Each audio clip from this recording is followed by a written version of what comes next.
जाति पक्ष, रूप पक्ष, कुल, ऐसा वैसा ये सब विचार न कर बैठे, नहीं तो नाम जप या कीर्तन आदि जो भगवत मार्ग स्वीकार किया उससे भ्रष्ट हो जाओगे।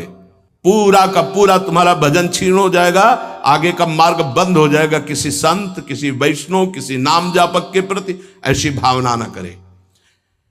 ये शरीर की पोशाक है, सबके अंदर वही तेज स्वरूप परमात्मा विराजमान है।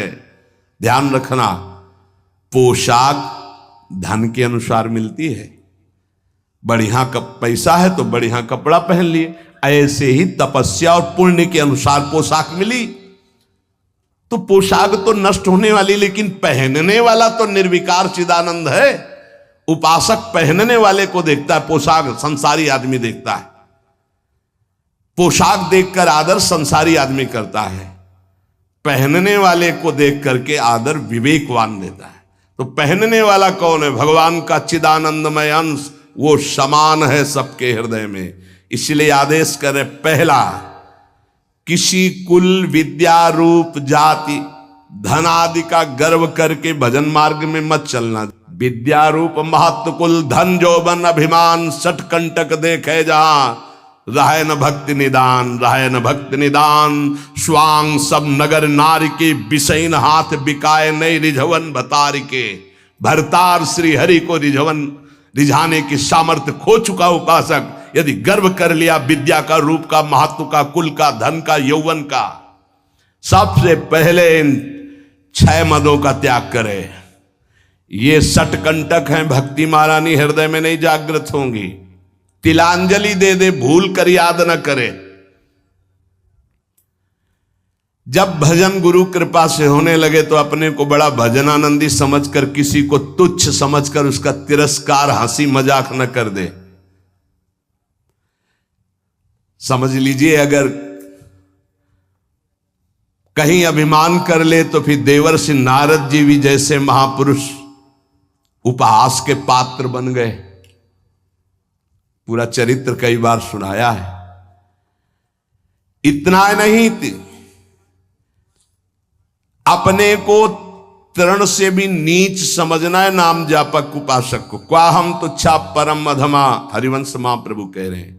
तृण से नीच, जैसे तृण के ऊपर पैर रख दिया, पैर हटाओ तो फिर वो उठ गया। साधक का अभिमान तृण से भी दबा हुआ होना चाहिए। कोई गाली दे रहा है, कोई पूजा कर रहा है, उसकी रुचि है, अपनी मस्ती में नाम जप। किसी के अपमान करने पर हमारे साधन में फर्क नहीं पड़ना चाहिए। हमारी उदासी नहीं बढ़नी चाहिए। अब क्या होगा, अब तो निंदा हो गई, अब तो अपमान हो, तो प्रशंसा के लिए साधना कर रहे थे क्या? हमारी साधना में, हमारी दिनचर्या में फर्क नहीं पड़ना चाहिए। कोई पराभव हमारा करना चाहे तो हमारा साधन नहीं रुकना चाहिए। बहुत बहुत बड़े महापुरुष की बात कर रहे हैं ये जो वर्णन कर रहे हैं, इन्हीं के लिए कह रहे। कभी 1 सेकंड दिनचर्या में फर्क नहीं पड़ता था। साधकों के ऊपर ये बहुत इस बात का शासन करते थे कि साधक अपनी दिनचर्या में उठना और शयन करना से लेकर के पूरी दिनचर्या में राइट टाइम होना चाहिए, तभी सिद्धावस्था प्राप्त होती है। ये नहीं होना चाहिए कि अब जब मन आया तब सो गए, जब मन आया तब जग गए, जब मन आया तो आ गए, जब मन आया नहीं। ऐसा दिनचर्या नहीं होती साधु की, भगवत प्राप्ति वाले की। अपना कोई पराभव कर दे तो हमें कभी अपमानित नहीं होना है, दबना नहीं है। पराभव कर रहा है वो, हमें नीचा दिखाना चाहता है, हमारा दबना माना जाएगा यदि हम अपनी दिनचर्या और साधना छोड़कर उदास होकर बैठ गए। अब क्या होगा, 4 लोग निंदा करते हैं, 4 लोग खिलाफ, पूरा विश्व खिलाफ हो जाए। अत्यंत दीन भाव से प्रत्येक प्रभु के विधान में प्रसन्न होते हुए नाम जप करो। नाम जापक को बहुत सहनशील होना पड़ेगा। अभी तो नाम महिमा सुनी, अब कैसे जपा जाता है उसको समझिए। जैसे वृक्ष जाड़ा, गर्मी, वर्षा सब द्वंद्वों को सहता है। कोई ईंट मारता है तो चाहे एक पत्ता ही दे, वो देगा, वो उसको कष्ट नहीं पहुंचाएगा।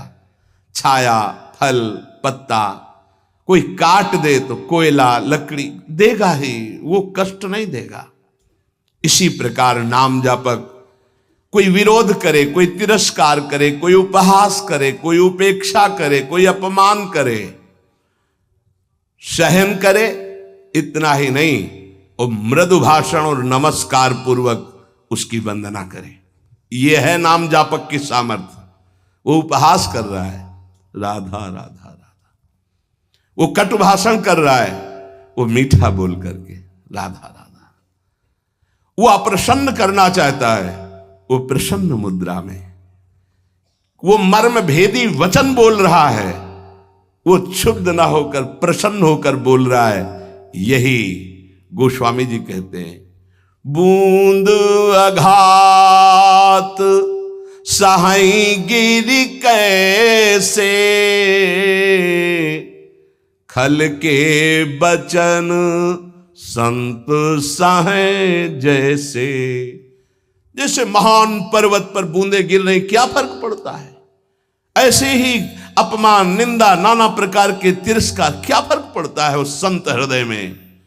बूंद आघात सहाई गिरि कैसे, खल के बचन संत सहे जैसे। अत्यंत विनम्र, सहनशील, मान की किंचन मात्र भी इच्छा और परवाह नहीं, सबको सम्मान देते हुए निरंतर प्रभु का प्रसाद उपासक को प्राप्त होता है, जो नाम जप नाम कीर्तन करता है। नाम जापक में आचार शुद्धि, शरीर शुद्धि और भाव शुद्धि तीनों अत्यंत आवश्यक हैं। भाव संशुद्धि पहला, नाम जापक पहला लक्ष्य बनाए कि नाम का फल केवल नाम निरंतर जपना है। भगवान भी आके सामने खड़े हो जाए तो नाम जप बंद नहीं होगा। यह हमें सामर्थ्य चाहिए, ये भाव संशुद्धि। अगर हम जिनका नाम जप रहे हैं वो आ जाएं और कह दें कि नाम जपना छोड़ दो, मैं आ गया, तो हम नाम जपना नहीं छोड़ेंगे, आप चले जाइए। आप जाएंगे कहां? पतंगो यथा त्वा मनुभ्राम्यमाणा, डोरी हाथ में है, पतंग प्रियालाल है, नाम है डोरी, राधा राधा राधा, जाओगे कहां? हमारे समीप रहोगे। पूज्य भाई जी महाराज, पूज्य गोस्वामी तुलसीदास जी महाराज, वो महान उपासक जो राम से भी बढ़ करके राम के नाम का आदर किए हुए हैं। प्रभु आए, नाम छूट गया तो नाम से बढ़कर नामी हो गया। प्रभु आए, नाम नहीं छूटा, तब नाम का आदर। यहां तो रुपया पैसा भोग सामग्री में नाम छूट जाता है, प्रभु की बात क्या है? ध्यान दीजिए। भाव संशुद्धि, नाम जापक को, नाम कीर्तन करने वाले को पहले दृढ़ निश्चय करना है, किसी भी परिस्थिति में नाम का सौदा नहीं करेंगे, चाहे नामी ही क्यों ना आ जाए। नाम का फल है नाम में अखंड प्रीति हो जाना। श्री हरिवंश नाम का फल, हरिवंश नाम में रति। श्री हरिवंश नाम नित कहो, नाम प्रताप नाम फल लहो, नाम हमारी गति सदा। जैसे वह हरिवंश सुनाम पावे, तिन चरणन विश्राम, नाम रटन संतत करे। नाम नाम नाम हमारी गति, नाम हमारा साधन, नाम हमारा साध्य। भाव संशुद्धि, नाम जापक मान बड़ाई छूने न पावे, ईर्ष्या द्वेष परास्त न करने पावे, धन का लोभ, भोग सामग्री का लोभ मन में ना आने पावे। बहुत ध्यान से सुनो, बहुत बड़े महापुरुष, चूंकि इनकी महिमा पहले से सुने, बहुत प्रभावित हृदय है। ये बहुत एकांत प्रिय महापुरुष थे। इन्हें सबसे ज्यादा इनकी प्रसिद्धि थी दिनचर्या। ये अपनी दिनचर्या को श्री भगवान मानने वाले और महान पुरुष, महान बैरागी, प्रतिग्रह शून्य और वस्तु स्थिति के बोध प्राप्त किए हुए अवधूत महापुरुष श्री कृष्णानंद स्वामी जी महाराज। मान बड़ाई नाम जापक को छूने न पावे, ईर्ष्या द्वेष छूने न पावे, लोभ भोगों का संग्रह प्रतिग्रह छूने न पावे। ये मलिन भाव सदैव दूर रहे।